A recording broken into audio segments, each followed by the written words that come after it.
Shalom, sidang jemaat yang dikasih di dalam Tuhan Yesus Kristus. Kita bersyukur pada kesempatan hari ini kita boleh kembali masuk di dalam ibadah. Dan sesaat lagi kita akan merenungkan sebagian kebenaran firman Tuhan. Namun sebelumnya kita berdoa terlebih dahulu. Mari kita tundukkan kepala, kita berdoa. Bapa kami yang bertata di dalam kerajaan sorga, kami bersuka cita pada hari ini Tuhan menghantarkan kami untuk kami dapat kembali bersekutu, memuji, menyembah-Mu, meninggikan nama-Mu ya Tuhan. Sesaat lagi Tuhan Yesus, kami akan merenungkan kebenaran firman-Mu, sucikan dan kuduskan hati dan pikiran kami, sehingga firman yang kami renungkan pada saat ini dapat menjadi rema dalam hidup kami. Terpujilah nama-Mu di dalam nama Tuhan Yesus, haleluya, amin.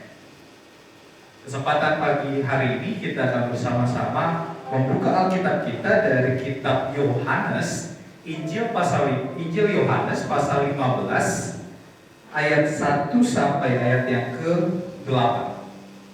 Injil Yohanes pasal 15 ayat 1 sampai ayat yang ke-8.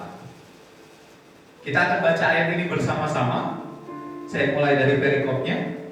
Pokok anggur yang benar. 1, 2, 3. Akulah pokok anggur yang benar dan Bapakkulah pengusahanya. Setiap ranting padaku yang tidak berbuah dipotongnya, dan setiap ranting yang berbuah dibersihkannya, supaya ia lebih banyak berbuah. Kamu memang sudah bersih karena firman yang telah kukatakan kepadamu. Tinggallah di dalam aku dan aku di dalam kamu. Sama seperti ranting tidak dapat berbuah dari dirinya sendiri kalau ia tidak tinggal pada pokok anggur, demikian juga kamu tidak berbuah jikalau kamu tidak tinggal di dalam aku. Akulah pokok anggur dan kamulah ranting-rantingnya. Barang siapa tinggal di dalam aku dan aku di dalam dia, ia berbuah banyak, sebab di luar aku kamu tidak dapat berbuat apa-apa. Barang siapa tidak tinggal di dalam aku, ia dibuang keluar seperti ranting dan menjadi kering, kemudian dikumpulkan orang dan dicampakkan ke dalam api lalu dibakar. Jikalau kamu tinggal di dalam aku dan firmanku tinggal di dalam kamu, mintalah apa saja yang kamu kehendaki dan kamu akan menerimanya. Dalam hal inilah Bapakku dipermuliakan, yaitu jika kamu berbuah banyak, dan dengan demikian kamu adalah murid-muridku. Demikian jauh kebenaran firman Tuhan yang kita baca dan akan kita renungkan di kesempatan hari ini. Dan hari ini kita akan bersama-sama merenungkan firman Tuhan dengan satu tema yang sama seperti minggu lalu, yaitu hidup di dalam Kristus. Dengan subtema, kalau kita minggu lalu berbicara atau merenungkan firman Tuhan dengan subtema yaitu harus berakar. Dan sekarang kita akan merenungkan firman Tuhan ini dengan subtema yaitu harus bertumbuh. Harus bertumbuh. Di dalam kehidupan kekristenan yang kita jalani sampai saat ini, tentu kehidupan kekristenan kita harus bertumbuh. Harus bertumbuh yaitu memelihara dan juga meningkatkan kualitas kehidupan rohani kita dan seturut akan kehendak Tuhan. Ada banyak orang yang salah beranggapan tentang kekristenan ini, khususnya orang-orang percaya. Banyak orang percaya beranggapan bahwa dengan percaya saja kepada Tuhan itu sudah cukup. Atau juga ada yang beranggapan kalau saya sudah terlibat di dalam satu pelayanan, itu dianggap sudah merupakan pencapaian terbaik. Tapi sesungguhnya yang Tuhan kehendaki setelah kita percaya, kita ini harus bertumbuh menjadi dewasa yang rohani. Kita harus bertumbuh menjadi dewasa rohani. Kalau kita memperhatikan kisah hidup Tuhan Yesus di dunia ini, kalau kita buka dulu dalam kitab Lukas pasal 2. Lukas pasal 2 ayat yang ke-40 dan ayat 52. Di sana menegaskan bahwa Tuhan Yesus sebagai teladan kita, dia mengalami pertumbuhan rohani yang sangat-sangat baik.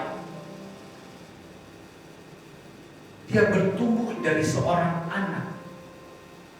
Dan kalau kita membaca Lukas 2 ayat 40, di sana dikatakan anak itu bertambah besar dan menjadi kuat, penuh hikmat dan kasih karunia Allah ada padanya.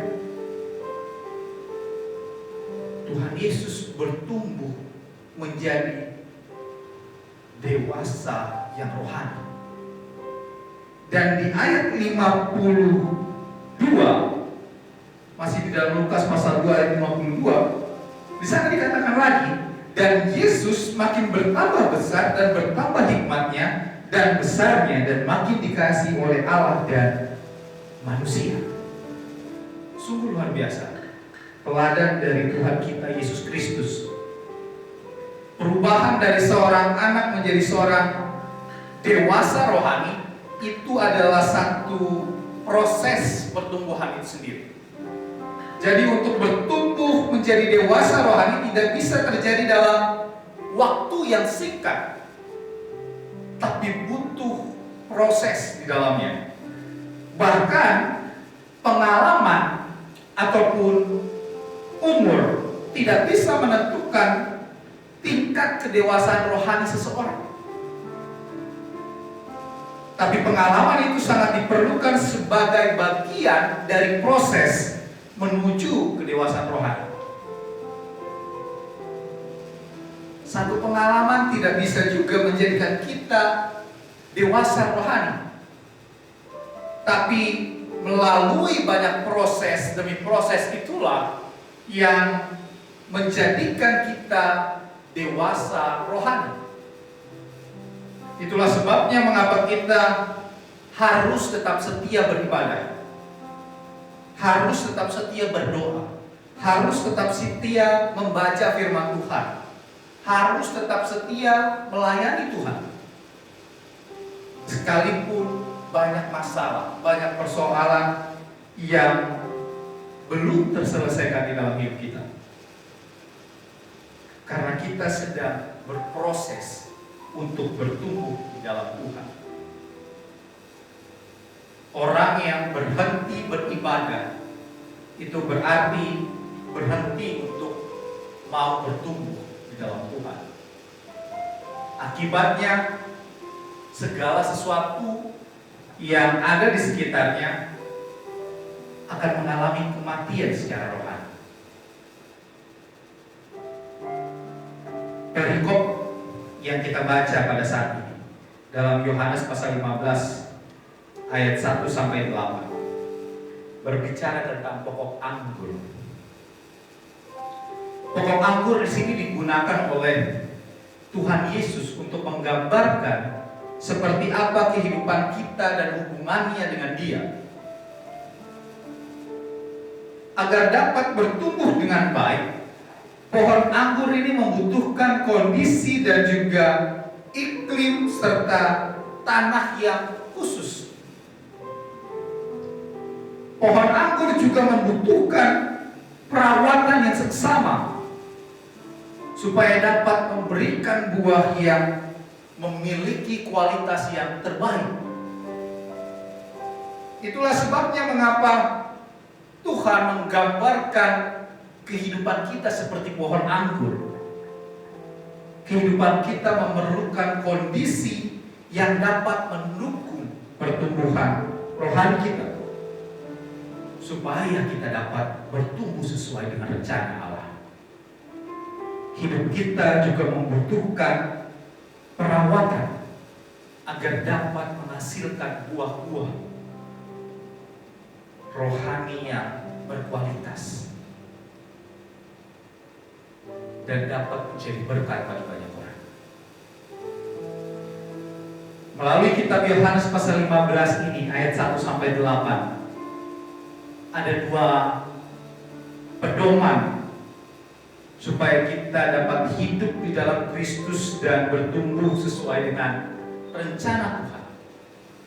Sikap yang pertama ada di ayat yang kedua. Di sana dikatakan, setiap ranting padaku yang tidak berbuah dipotongnya, dan setiap ranting yang berbuah dibersihkannya, supaya ia lebih banyak berbuah.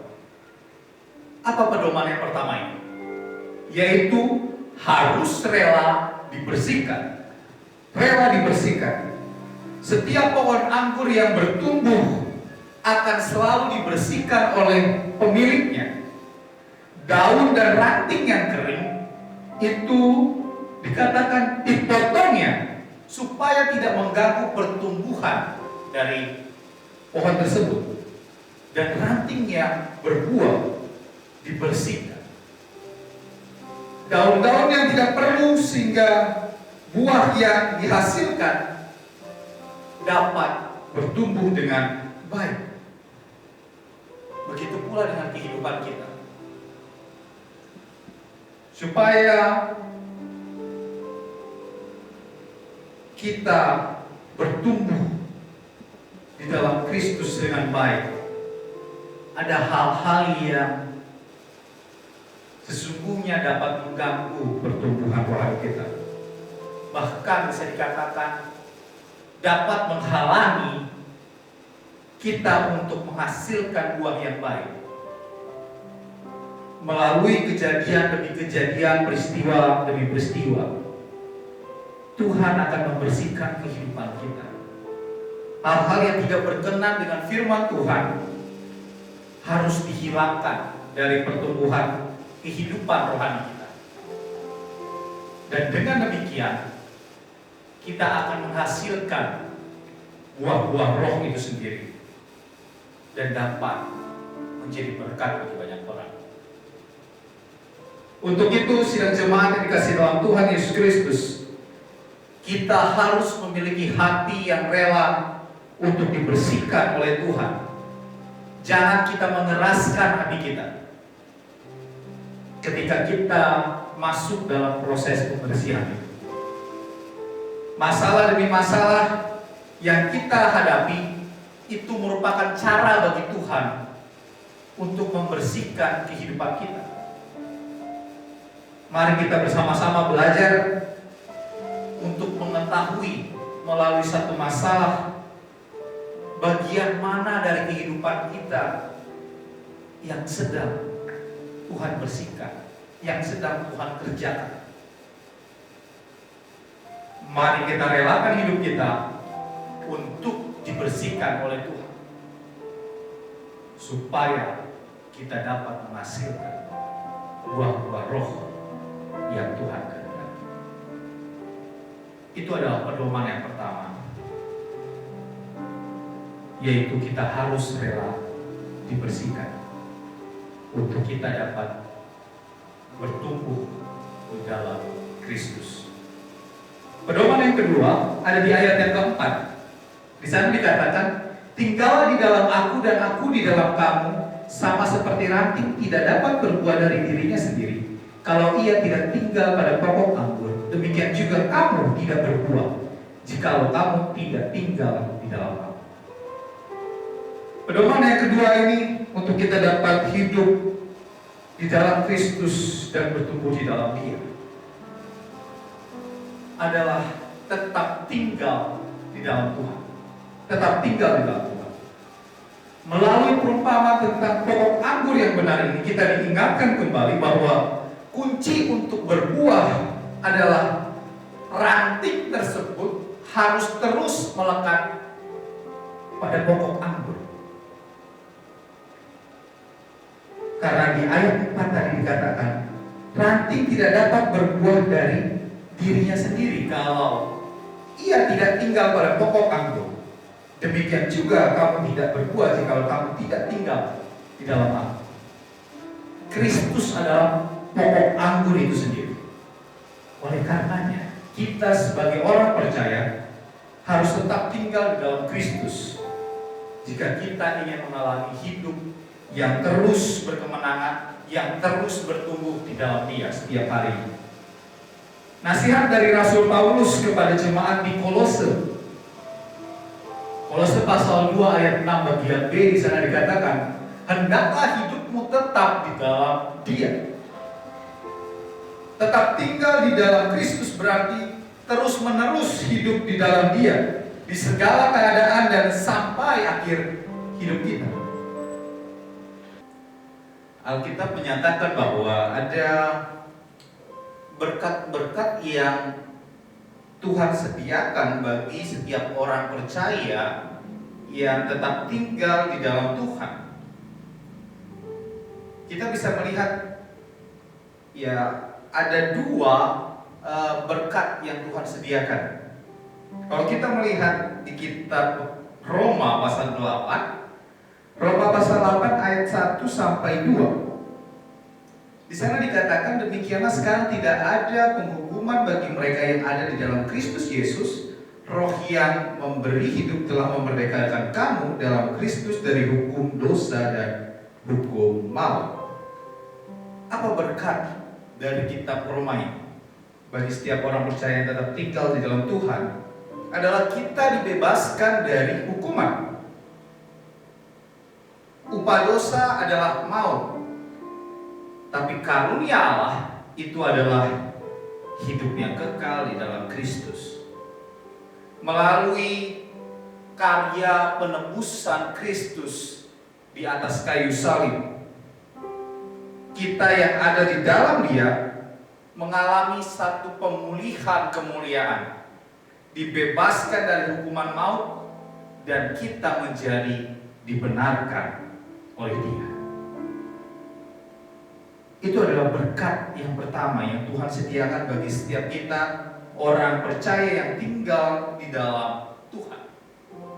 Berkat yang kedua yang dapat kita pelajari bersama-sama bagi setiap kita yang tetap tinggal di dalam Tuhan ada di dalam kitab Yohanes pasal 15 ayat yang ke-7. Di sana dikatakan, jikalau kamu tinggal di dalam Aku dan firman-Ku tinggal di dalam kamu, mintalah apa saja yang kamu kehendaki dan kamu akan menerimanya. Apa berkat dari ayat ini? Berkat dari ayat ini yaitu kita diperkenankan untuk meminta apa saja kepada Dia. Apapun yang kita minta, apapun yang kita doakan, asal sesuai dengan kehendak Tuhan dan di dalam namanya akan diberikan kepada kita oleh Bapa kita di surga. Yohanes 15 ayat 16 bagian B di sana dikatakan, apa yang kamu minta kepada Bapa dalam namaku diberikannya kepadamu. Sungguh sangat luar biasa.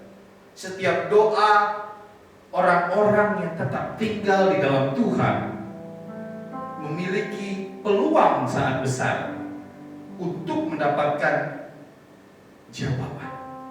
Yakobus pasal 5 ayat 16 bagian B, doa orang yang benar bila dengan yakin didoakan sangat besar kuasanya.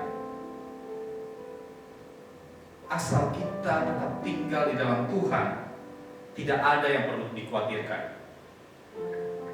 Karena berkat, baik itu secara rohani, baik itu secara jasmani, pasti dilimpahkannya bagi kita.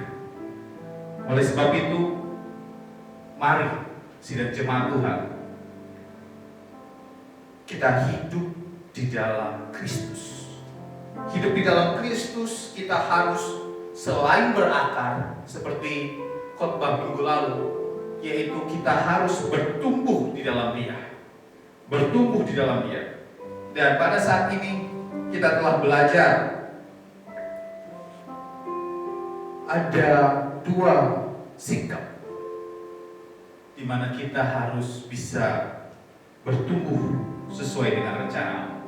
Yang pertama yang tadi kita pelajari adalah kita harus rela dibersihkan. Dan yang kedua, kita harus tetap tinggal di dalam Tuhan. Demikian firman Tuhan yang bisa kita renungkan pada kesempatan hari ini. Tuhan Yesus memberkati kita semua. Amin. Mari kita tundukkan kepala, kita berdoa. Bapa kami yang bertata dalam kerajaan surga, kami mengucap syukur untuk kesempatan pada hari ini. Kami boleh bersama-sama merenungkan kebenaran firman. Firman-Mu telah meneguhkan hati kami, mengingatkan kami kembali untuk kami hidup di dalam Kristus dan harus bertumbuh di dalam Dia. Tolong kami Tuhan, ada dua sikap yang kami pelajari pada hari ini. Ajar kami untuk kami dapat rela dibersihkan. Ajar kami untuk kami tetap tinggal di dalam Tuhan itu sendiri. Biarlah firman-Mu ini Tuhan tidak berlalu begitu saja, tapi dapat tertanam dan berbuah di dalam hidup kami. Kami berdoa Tuhan Yesus pada saat ini untuk seluruh sidang jemaat Tuhan di GKI Ebenezer, di dalam setiap kehidupan kami hari lepas hari. Tuhan yang bekerja berkarya bagi kami, memberikan kami kekuatan penghiburan yang berasal daripada-Mu ya Bapa. Kami berdoa Tuhan Yesus, biarlah kiranya Tuhan memberikan semangat, memberikan imunitas yang kuat bagi kehidupan kami. Kami berdoa untuk setiap jemaat Tuhan yang harus bekerja di luar rumah, biarlah kiranya Tuhan yang akan bekerja memberikan proteksi yang berasal daripada-Mu, memberikan perlindungan, keamanan yang berasal daripada-Mu ya Bapa. Kami berdoa juga Tuhan Yesus, biarlah kiranya Tuhan memagari kami dengan kuat kuasa-Mu Tuhan. Kami berdoa Tuhan Yesus untuk setiap sidang jemaat yang harus bekerja di rumah, berikan tetap proteksi yang berasal daripada-Mu, sukacita yang berasal daripada-Mu juga tercurah bagi mereka. Kami berdoa juga Tuhan Yesus bagi gedung gereja konsistori pastori beserta fasilitasnya. Kiranya Tuhan menjaga dan melindungi gedung gereja kami, melindungi dengan malaikat-malaikat-Mu Tuhan. Dan biarlah damai sejahtera Allah melingkupi di dalam lingkungan sekitar gedung gereja kami. Terpujilah nama-Mu Tuhan. Kami juga berdoa Tuhan Yesus pada saat ini bagi Ibu Henry Tobing yang saat ini sedang mengandung. Biarlah kiranya Tuhan memberkati ibu dan anak yang ada dalam kandungan, memberikan kekuatan kesehatan, memberikan imunitas yang kuat di dalam kehidupan Ibu Tobing. Kami juga berdoa Tuhan Yesus, biarlah kiranya Tuhan setiap makanan, minuman, setiap apapun yang dikonsumsi, biarlah kiranya Tuhan sucikan dan kuduskan untuk menjadi kekuatan baru bagi tubuh Ibu Tobing. Tiba pada waktu persalinan nanti Tuhan juga yang berkarya, Tuhan juga yang akan memberikan kelancaran, ibu dan anak boleh sehat, itu semua karena Tuhan campur tangan di dalamnya. Kami juga berdoa Tuhan Yesus bagi pergumulan dari Bapak Dewo dan juga Bapak Jimmy Diting yang merindukan kehadiran anak laki-laki dan anak-anak perempuan di tengah-tengah keluarga ini. Tuhan Yesus berkarya bagi mereka. Mujizat-Mu Tuhan Yesus masih nyata dari dulu, sekarang, sampai selama-lamanya. Kami tetap berserah, berpengharapan hanya kepada-Mu Tuhan. Dan kami percaya Tuhan menggenapi janjinya bagi setiap keluarga yang merindukan kehadiran anak laki-laki maupun anak-anak perempuan. Berikan kesabaran untuk menantikan penggenapan janji Tuhan tergenapi di dalam kehidupan kedua keluarga ini ya Bapak. Terpujilah nama-Mu Tuhan Yesus. Kami berdoa juga bagi pemerintahan kami Tuhan, kerinduan kami Tuhan Yesus bagi bangsa kami ini Tuhan. Di saat ini Tuhan, bangsa kami menghadapi wabah pandemi COVID-19. Tuhan Yesus, biarlah kiranya Tuhan berkarya bagi bangsa kami. Tuhan Yesus memakai setiap para pemimpin bangsa kami, mengurapi mereka, mulai dari Bapak Presiden Joko Widodo dan juga Bapak Wakil Presiden Bapak Kiai Haji Ma'ruf Amin, bersama para menteri, bersama jajaran pemerintahan daerah. Tuhan memberkati mereka, memberikan hikmat bagi mereka, sehingga setiap kebijakan-kebijakan yang diambil itu merupakan satu kebijakan yang baik untuk seluruh masyarakat Indonesia ini. Berikan kekuatan kesehatan bagi setiap para pemimpin kami juga ya Bapak. Kami juga berdoa Tuhan Yesus bagi setiap daerah-daerah yang saat ini sudah tidak terkena lagi wabah pandemi. Biar tetap Tuhan jaga, tetap Tuhan proteksi dengan kuasa-Mu Tuhan. Dan biar kiranya juga Tuhan yang akan memulihkan setiap daerah-daerah yang masih banyak wabah pandemi COVID-19 ini. Kami berdoa biar kiranya Tuhan memulihkan, Tuhan yang akan melawat setiap daerah-daerah ini. Kami berdoa Tuhan Yesus untuk tim medis. tim dokter, tim perawat, dan juga tim relawan yang turut ambil bagian di dalam penanganan wabah pandemi ini. Tuhan yang memberikan kekuatan, kesehatan, imunitas yang kuat, sukacita, damai sejahtera yang berasal daripada tercurah bagi mereka. Kami berdoa Tuhan Yesus, setiap jerih lelah mereka tidak sia-sia di hadapan Tuhan. Keluarga yang mereka tinggalkan di rumah, biar kiranya juga Tuhan memberkati, mencukupkan segala kebutuhan yang diperlukan. Kami berdoa buat setiap orang-orang yang sudah terkena wabah pandemi ini, mulai dari ODP, PDP sampai yang positif virus corona. Tuhan yang memberkati, Tuhan yang menyembuhkan dengan kuasa pilur-Mu Tuhan. Kami percaya Tuhan Yesus, mujizat-Mu Tuhan masih ada, dan mujizat-Mu yang akan menyembuhkan segala sakit penyakit yang ada di tubuh mereka. Kami percaya Tuhan Yesus, saat ini sukacita, penghiburan, pengharapan yang baru terjadi bagi mereka. Terima kasih Tuhan. Kami berdoa juga Tuhan Yesus untuk setiap orang-orang yang sudah sembuh dari wabah pandemi ini. Tetap Tuhan berikan kekuatan, kesehatan, imunitas yang kuat. Segala kebutuhan yang diperlukan Tuhan cukupkan ya Bapak. Kami berdoa untuk setiap gereja-gereja, anak-anak Tuhan, untuk dapat tetap bersatu hati berdoa bagi bangsa ini Tuhan. Kami merindukan lawatan pemulihan terjadi bagi bangsa kami. Kerinduan kami Tuhan Yesus, biarlah kiranya Tuhan bisa memulihkan bangsa Indonesia ini Tuhan dari wabah pandemi. Kami percaya Tuhan Yesus, kuasa-Mu sedang bekerja bagi bangsa kami. Kuasa-Mu sedang melawat bangsa kami ini Tuhan. Terima kasih Tuhan Yesus, terima kasih Bapa. Biarlah damai sejahtera daripada Allah turun ke atas bangsa Indonesia ini. Inilah setiap kerinduan doa kami yang kami panjatkan hanya di dalam satu nama yang mengajarkan kami doa Bapa kami. Bapa kami yang di surga, dikuduskanlah nama-Mu, datanglah kerajaan-Mu, jadilah kehendak-Mu di bumi seperti di surga. Berikanlah kami pada hari ini makanan kami secukupnya, dan ampunilah kami akan kesalahan kami, seperti kami juga mengampuni orang yang bersalah kepada kami. Dan janganlah membawa kami ke dalam pencobaan, tetapi lepaskanlah kami daripada yang jahat, karena Engkau yang punya kerajaan dan kuasa dan kemuliaan sampai selama-lamanya. Amin. Kita akan mengakhiri ibadah kita pada kesempatan hari ini, dan kita akan menerima berkat dari Tuhan melalui doa berkat.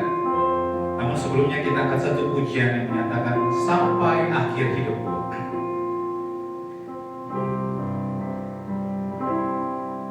Bapa, Engkau mengenalku lebih dari siapapun. Engkau tahu ceritaku dan isi hatiku. Tak peduli masa lalu, Engkau tetap memilihku. Ubahkanku, sempurnakan, jadi karya yang indah.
ceritaku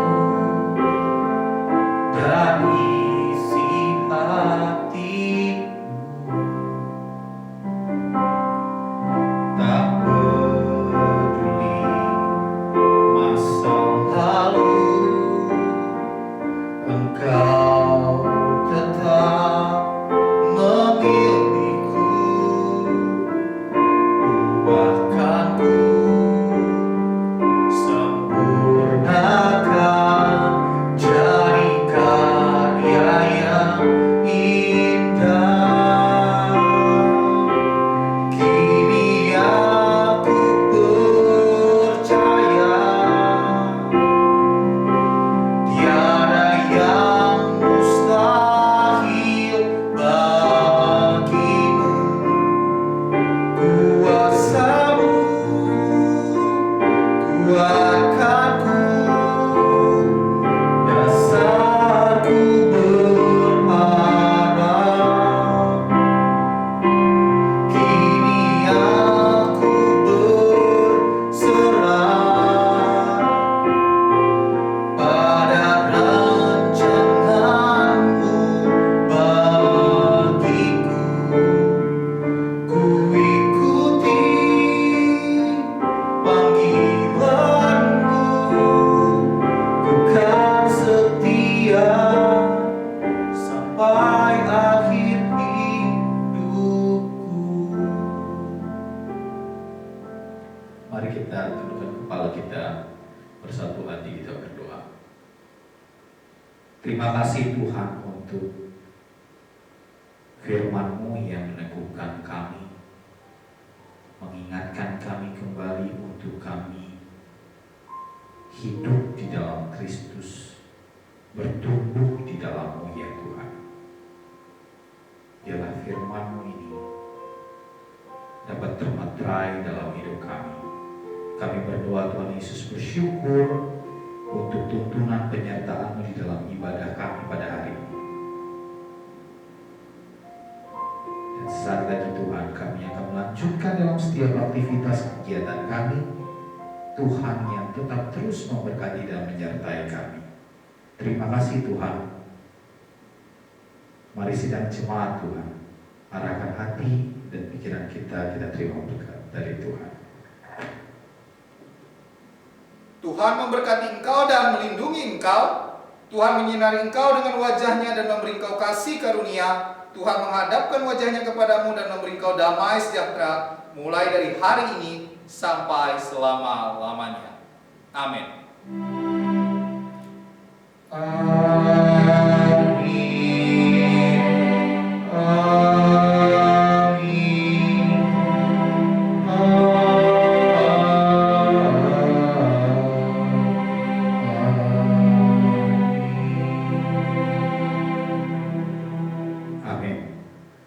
Sidang jemaat dipersilakan untuk saat teduh sejenak.